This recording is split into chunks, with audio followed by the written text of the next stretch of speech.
Halo semuanya, selamat datang di channel Bedah Aset. Di sini kita nggak cuma membahas harga, kita mencari tahu apa yang sebenarnya membuat sebuah aset punya nilai. Dan kali ini kita akan membedah satu aset yang sudah dipercaya manusia selama ribuan tahun, yaitu emas. Coba bayangkan, kamu memiliki satu batang emas. Kamu simpan selama setahun, beratnya tidak bertambah. Disimpan 10 tahun pun, emas itu tetap tidak menghasilkan apa-apa. Saham bisa memberikan dividen, rumah bisa disewakan, deposito bisa memberikan bunga. Tapi emas, ia hanya diam di dalam brankas, tidak bekerja, tidak menghasilkan produk, dan tidak mengirim uang ke rekening pemiliknya. Anehnya, manusia tetap rela membayar mahal untuk memilikinya. Kenapa ya guys? Untuk menjawabnya, kita perlu kembali ke masa sebelum uang kertas dan aplikasi bank ditemukan. Saat itu, manusia pernah menggunakan biji-bijian, hewan, bahkan kerang sebagai alat tukar. Masalahnya, makanan bisa membusuk. Hewan harus dirawat. Tanah memang berharga, tetapi tidak bisa dibawa ke pasar. Manusia membutuhkan sesuatu yang tahan lama, mudah dipindahkan, bisa dibagi, cukup langka, dan diterima oleh banyak orang. Emas memiliki hampir semuanya.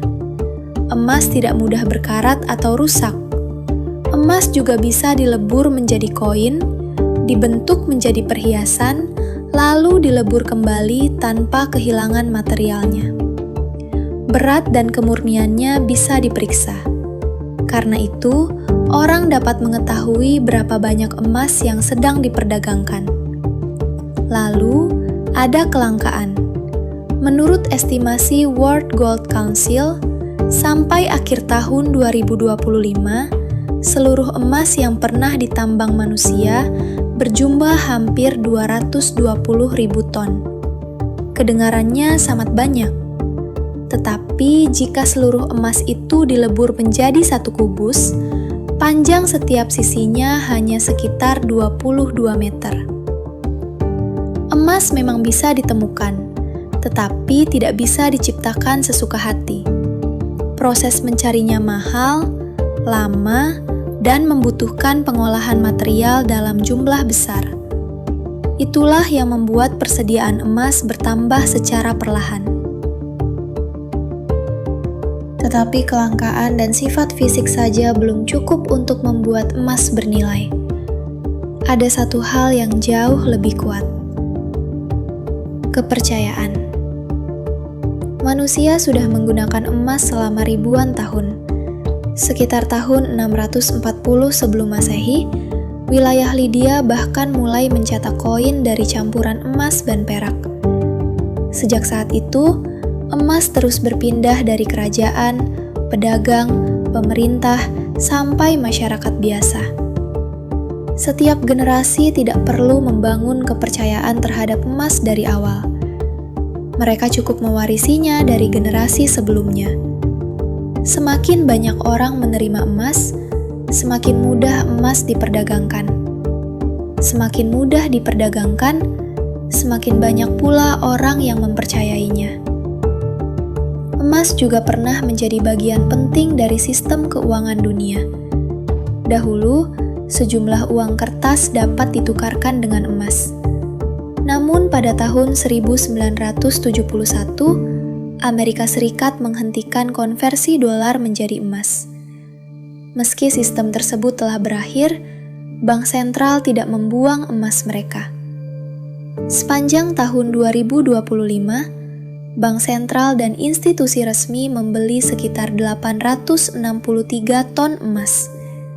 Mereka menyimpannya untuk membantu diversifikasi cadangan dan menghadapi inflasi, krisis, serta ketidakpastian geopolitik.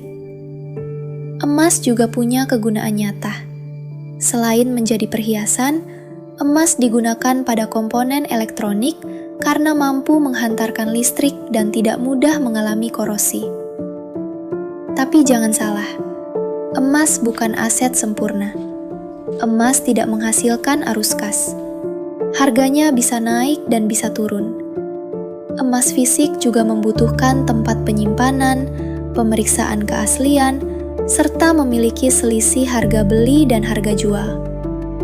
Keuntungan pemiliknya tetap bergantung pada kesediaan orang lain membayar lebih mahal pada masa depan. Jadi, kenapa emas tetap mahal meskipun tidak menghasilkan apa-apa? Karena alam memberinya sifat yang sulit ditemukan dalam satu benda.